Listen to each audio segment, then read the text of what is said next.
Una fine immeritata, un tragico e crudele scherzo del destino per Giovanni Terranova di anni 83, nonno del collega Gabriele Terranova, è morto pomeriggio di ieri, incontrato a Coscio a Naro.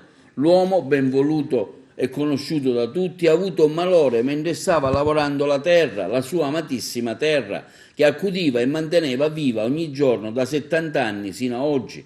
Giovanni Terranova stava pulendo il suo terreno, dando fuoco al materiale di risulta rimasto nel potere subito dopo le operazioni di trebbiatura. Il malore lo ha reso indifeso, finendo avvolto dalle fiamme. Ogni tentativo di salvarlo è stato inutile.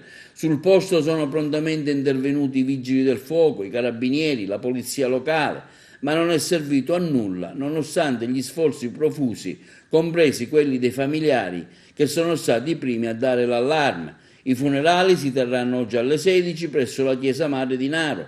TVA si stringe con grande commozione, affetto e dolore al collega Gabriele per la morte di suo nonno Giù e ai suoi familiari.